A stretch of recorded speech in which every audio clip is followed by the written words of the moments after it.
Welcome to Meeplecare. My name is Nicolas and today I would like to show you how to set up and play Vampire Nights. Now you might notice that I'm not holding a game box today, and this is because Vampire Nights is an upcoming Spiel 2024 release. The game is designed by Ausloos and it's published by Ludolux. It's a game for 2 to 4 players, ages 10 and up, that plays in about 30 to 45 minutes. Now before we head out to the manor and I teach you how to play, I would kindly ask you to hit the like and subscribe button. Welcome to Blackwood Manor. This once great mansion is now abandoned and has become a home for vampires. They have been awakened by a mysterious tremor and now they seek refuge in one of the manor's many desolate rooms. At the same time, rumors in the village tell tales of hidden riches to be found within its walls. So your mission as a fearless royal guard is twofold. Rescue any villagers that are hiding in the mansion and try to collect some of those hidden treasures along the way. But just be careful, because if you get bitten one time too many by those vampires, you might transform into a vampire yourself. Before I start by giving you an overview of the game, now might be a good time to remind you that this is a prototype of the final game. All the art, on the cards and on the tiles, and all the gameplay mechanics are final. What will change for the final version of the game are these room tiles. In my prototype these are printed on cardstock, in the final game these will be cardboard. Vampire Nights is played over 3 nights, 3 rounds. Each night consists of 2 phases, an exploration phase and an end of night phase. During the exploration phase, you and your fellow guards will explore the mansion's many rooms, taking turns in clockwise order.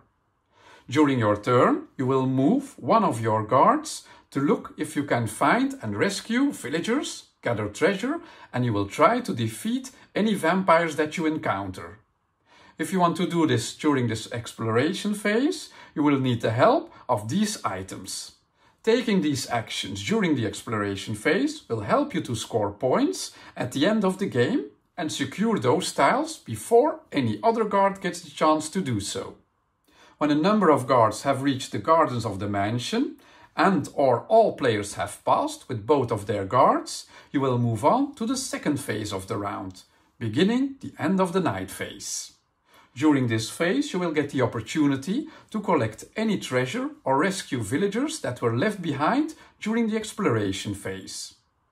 Performing these actions during the end of night phase will not require you to use these items. When this phase has ended, you move on to a new round. At the end of the third night, the game ends and the player with the most points is the winner. Now, before we take a look at these 2 phases, and the player's turn in more detail, let's start by setting up the game. These tiles are the room tiles. You will use these tiles to create a manor. If you are playing a game with 2 players, you now remove all the room tiles with this 3 and 4 symbol. For a 3-player game, remove all tiles with the 4 symbol. Today I will show you how to set up the game for 3 players, so I would now remove all tiles that have the 4 symbol. You do the same for this deck of item cards. These items will help you to rescue villagers and defeat vampires. So for our 3-player games, I would remove these cards that have the 4-player symbol. Now each player chooses 2 guards of the same color and places those in front of him. You can place a player 8 card within reach of all players. You now shuffle the deck of item cards and give each player 4 of these cards. Place the rest of the item cards face down in the middle of the table to form the item deck. Shuffle all the room tiles and again place them in a face down stack to create the room deck. Be sure to leave some room next to each of these decks for a discard pile. These cards are called bite cards. Shuffle these cards into a face-down bite deck that you place in the middle of the table. After performing all these steps, you still don't have a manor to explore, so let's start by creating Blackwood Manor. Of course, you need an entrance. In the box you can find these 4 entrance cards. You will always use these 2 cards, but for our 3-player game you can remove this card with the 4-player symbol. Underneath each of these entrance cards you will create a column with room cards. Each column always includes 1 entrance, 5 room cards and a garden card. Place 5 face-down cards from the room deck to create your columns. For our 3-player game, we need 3 columns of 5 room cards. Next, you reveal the 3rd room of each column by flipping it face up. At the end of each column, you will place 1 of these 4 garden cards. Of course, in our 3-player game, you only need 3. So you can discard this card that has the 4-player symbol. And then you place each entrance underneath 1 of these 3 columns. During the exploration phase, all guards will start exploring the manor from the entrance and make their way down towards the garden. So now all players place their guards in any order on the entrance tiles according to their preference. There is no limit on how many guards can start at each of these 3 entrances. To finish setup, each player now discards 1 item card from their hand of 4 starting cards. Any items that you discard during the game are always placed in a face-up item discard pile. Any room tiles that get discarded during the game will always be placed face down in the room discard pile. After determining a start player, you are now ready to explore the manor. Let's begin with the exploration phase of the first night. Starting with the starting player, each player now takes his turn in clockwise order.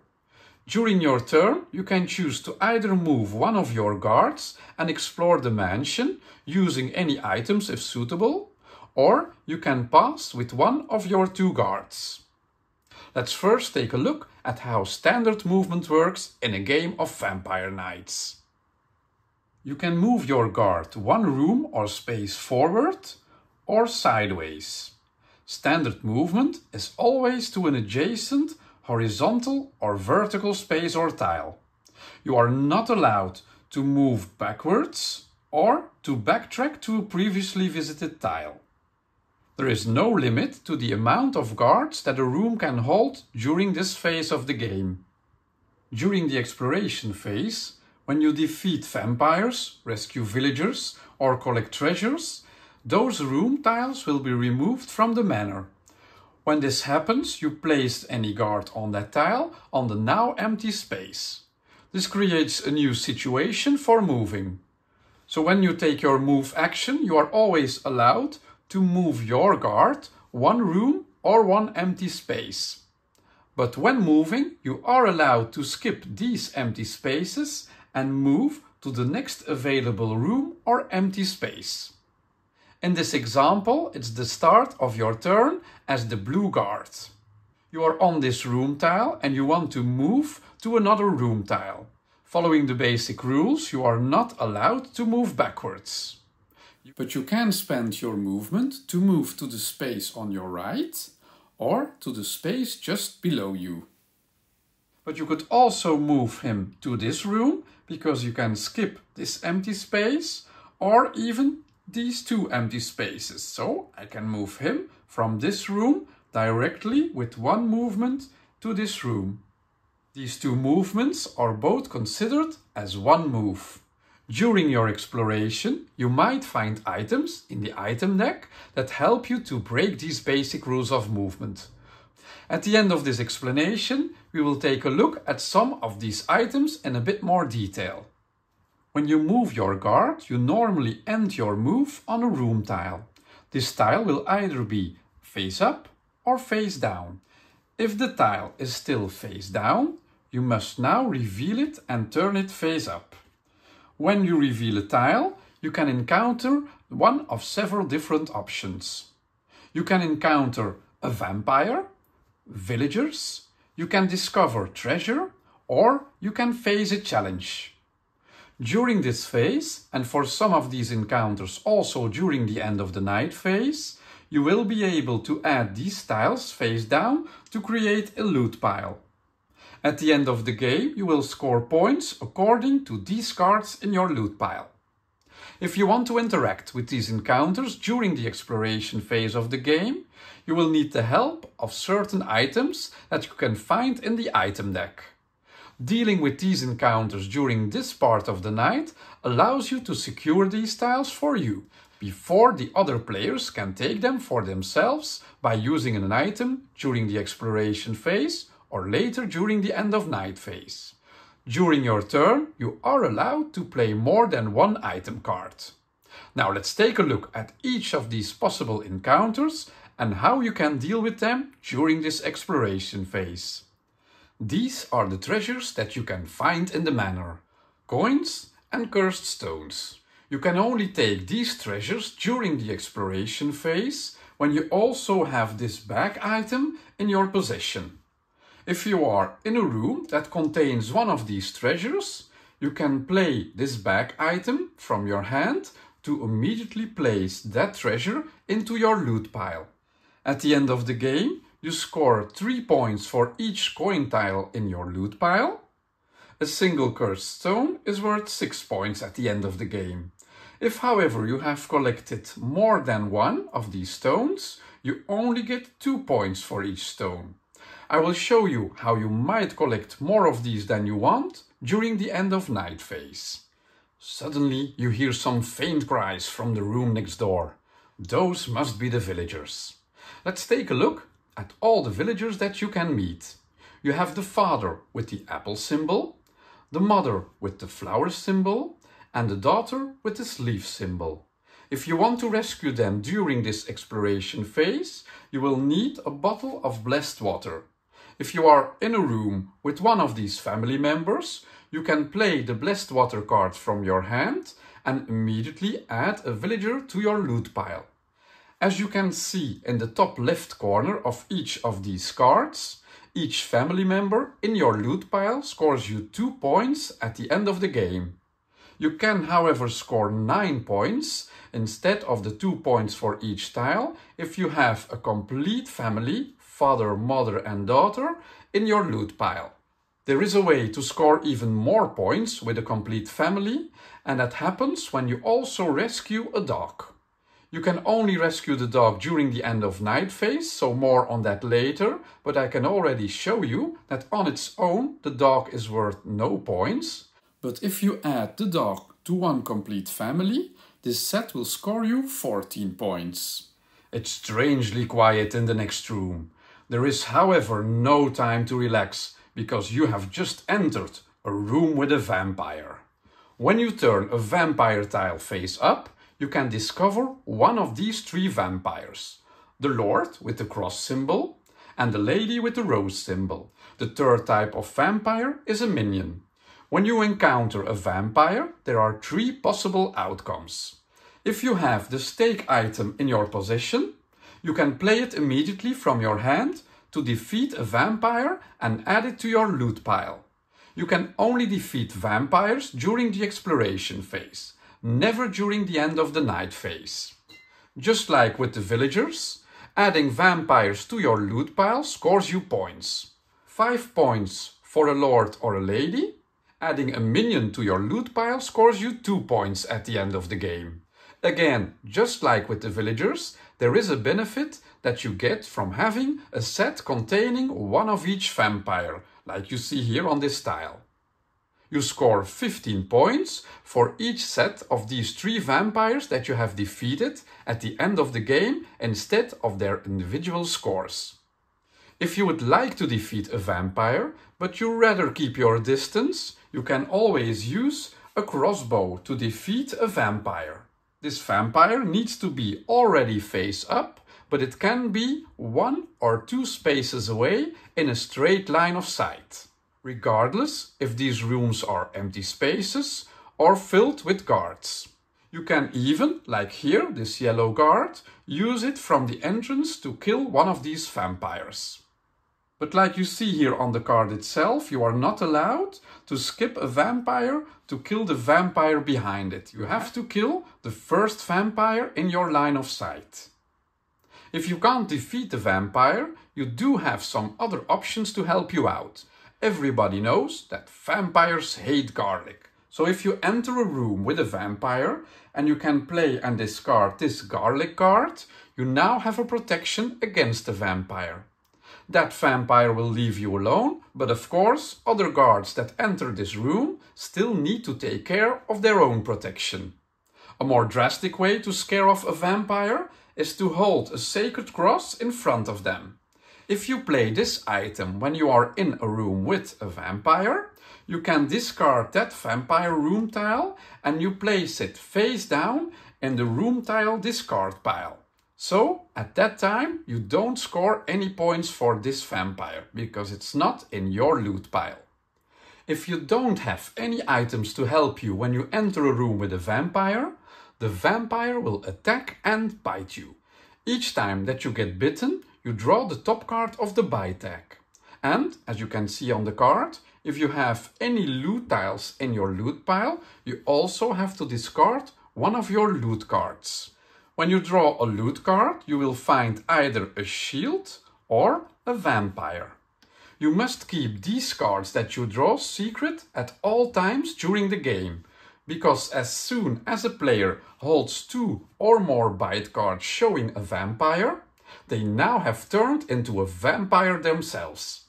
From now on, you are a vampire. However, you keep playing the game just like all other players. So the next time that you get bitten, you still draw a card and, if possible, you also discard a loot tile. However, the way you score points with your loot cards will now change. When I showed you how you score points by rescuing villagers, defeating vampires or collecting treasure, you might have noticed that I skipped over a specific symbol on each of these cards. In the top left corner, underneath the point value that you score when you play as a guard, you see this vampire symbol. It shows you how many points a tile scores you at the end of the game when you have turned into a vampire. For each villager, you now score 4 points instead of 2. You do, however, no longer score points for a set of villagers. In a moment, when we take a look at the end of night phase, we will finally be able to rescue the dog. If a vampire catches the dog and places it into his loot pile, this set will score him 18 points instead of the villagers' individual scores. On its own, the dog has no value for the vampire. Any vampires in your loot pile, as you can see, no longer score you any points. You can, however, still take them out of the game to prevent the guard players from scoring more points and to, of course, don't raise any suspicion with your fellow players. As you just received the curse of becoming a vampire, collecting a lot of cursed stones will now score you more points, because each stone will score you 6 points and there is no more penalty if you have more than one. The last thing that you can encounter are challenges. There are 4 challenges in the game: the cat, the spiderweb, the chest and the coffin. When you reveal the cat card, it will try to steal a coin tile from your loot pile. If you have such a tile in your loot pile, you have to discard it. Discard this tile after dealing with the cat. Of course, an abandoned manor is not only the favorite place for vampires, but if you look closely in every nook and cranny, you might encounter a spiderweb. When you encounter a spiderweb, your guard becomes immobilized for 1 turn. Of course, you can still activate your other guard during the next turn, while this one is still freeing himself from those webs. Watch out, because the spiderweb tile won't be discarded until the end of night phase. Whenever you think about treasures, you think about treasure chests. When you find a treasure chest tile, you may draw an item card from the item deck, and then you will discard this chest tile face down into the room discard deck. If you can, you are allowed to use that item during the same turn. One of the vampires has left his coffin unattended. You can complete this challenge in one of 2 ways. You can claim it whenever you have both of your guards in the room with the coffin, And then you can place it in your loot pile. This will provide you with 8 points at the end of the game. You can see the second way to complete this challenge in the corner of the card. If you have one guard in the room with the coffin, you can then discard a combination of 2 tiles from your loot pile and/or item cards. So I could discard this magnifying glass and this vampire to claim this tile. At that time, I can claim this coffin tile, place it in my loot tile, and it will now score me 10 points at the end of the game. You cannot complete the coffin challenge during the end of night phase. So these are all the encounters that you can have when you move your guard around the manor. The last space that you can enter with your guards are the gardens. When you are the first player to enter the gardens, you can place your guard on the first spot with the number 1. The next player entering the gardens will place his guard on the second space with the number 2. The order in which you enter the garden will become very important during the end of night phase. You might have noticed this spot. It shows you a picture of this item. It is the Cloak of Invisibility. When you play it upon entering the garden, you can now place your guard in its special space, in this secret invisible cloak space.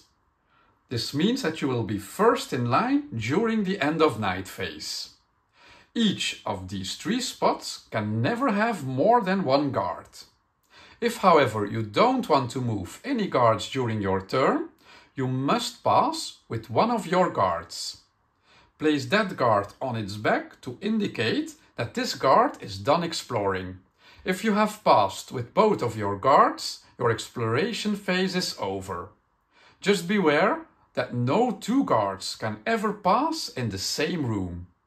The exploration phase ends for all players when all players have passed with both of their guards, or when enough guards have reached the garden, being the number of players plus 1. So in our 3-player game, when the 4th guard enters the garden, this would now automatically trigger the end of night phase. So let me show you how this phase of the game is played.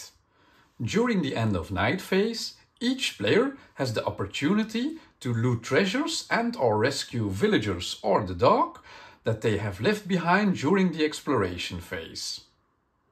Now, before we can start looting, if there are any rooms with more than 1 guard, players will now have to move their active guards until there's only 1 guard left in that room. They will have to move their active guard to an unoccupied room following the normal placement rules. The first player to remove an active guard from that room is the starting player. So if blue would be the starting player, he could now choose to move his active guard to the tile to the left or the right or the one underneath, but he chooses to place it on this treasure card. Then in clockwise order, yellow is the other active player, so the yellow guard can now move to any of these 2 locations, so maybe yellow moves here. Since orange already passed, he could not be able to remove or replace his orange guard. So the orange player leaves his guard on this spot. So players continue moving active guards to other tiles until there's only 1 guard left in each room. When this is the case, we can start looting and rescuing. Only players with guards inside the manor, this means the rooms, empty spaces and/or the garden, can participate during this phase. Guards that are still on any entrance tiles cannot participate in looting.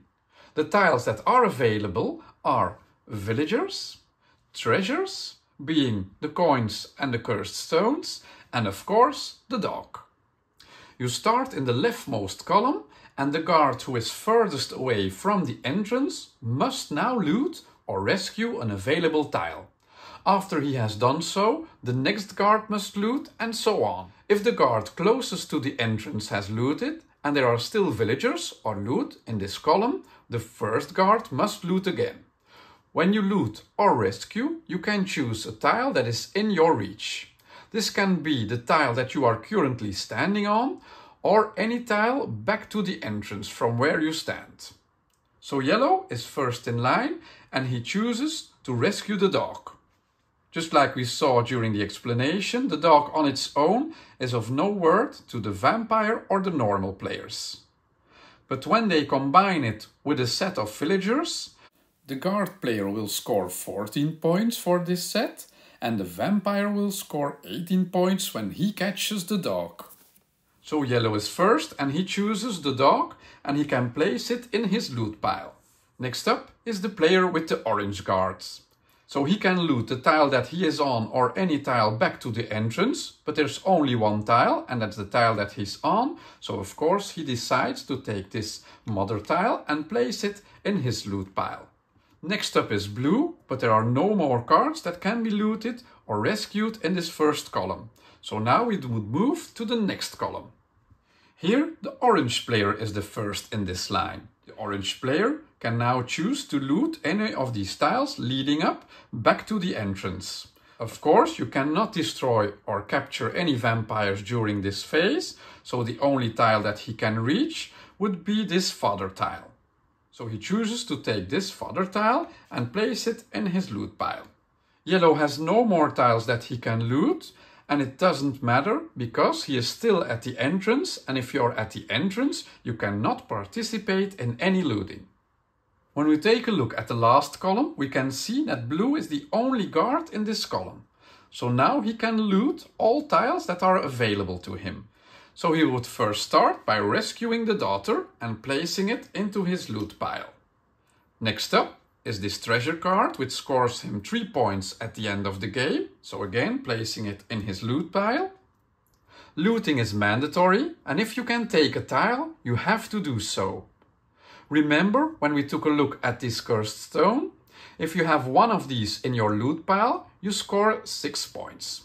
Having more than one results in you only scoring 2 points for each stone. This might be the moment, like in this case for blue, that you have to loot a tile and place it in your loot pile. And this would now mean that blue, if he's a guard player, would only score 2 points for each of these stones. But by this time blue might have turned into a vampire by drawing 2 of these bite cards with a vampire, and that would mean that he would score 12 points for these 2 tiles. Once all available tiles have been collected, the end of night phase is finished. If it's the end of the first or second night, you now have to perform some upkeep to prepare the mansion for the next night. First you discard any remaining room tiles face down into the room discard pile. Each player then places his guards back into his supply. You would then set up the mansion like you did at the start of the game, placing room tiles and turning the third one in each column face up. If the draw deck of room tiles is empty, you shuffle the face down room discard pile and continue building the manor. You keep any unused item cards from the previous night and you will deal out 3 more to each player. Each player then chooses one of his item cards to discard. This can be an old or a new item card. To wrap up this upkeep phase, each player places his or her guards back onto an entrance tile of their choice, just like during the initial setup. If, however, it's the end of the third night, we now check to see who is the winner of the game. Players first reveal their bite cards, so everyone can see who has become a vampire. In our case, the orange player has 2 vampire cards in his bite deck, and he has turned into a vampire himself. So now we can look at each of these players, how many points they scored, depending if they stayed a royal guard or if they have turned into a vampire. Let's start with the royal guard. He has 1 complete set of family members, that scores him 9 points. But he also rescued the dog, so he would now score 14 points for this complete set, replacing any individual villager's scores. The royal guard also killed 2 vampires, but he doesn't have a complete set, so he would score 5 points for this lady vampire and 2 points for this minion. This adds up to 7 points. Together with the rest of his tiles, he has scored 21 points. Now let's move on to the orange player. He has been turned into a vampire, so he will score differently than the royal guard. Normally, if you have 2 cursed stones, you score less, but since he has been turned into a vampire, he still scores 6 points for each of these cursed stones. He also scores for the coffin, 10 points, so we have 12 and 10, that's 22. He doesn't score for these two vampires, but he does score 3 points for his treasure card. So his end total would be 25 points. So orange would be declared the winner of the game. In case of a tie, the player with the lowest amount of bite cards would win. In case of another tie, the player with the lowest amount of loot tiles wins. Now, before I leave you to explore the mansion on your own, there are just a few more items left that we need to take a look at. When you play and discard this mirror item, you can now move your guard to a diagonal space. You can even, just like with normal movement, skip any empty spaces in between. However, the mirror does not work in the garden.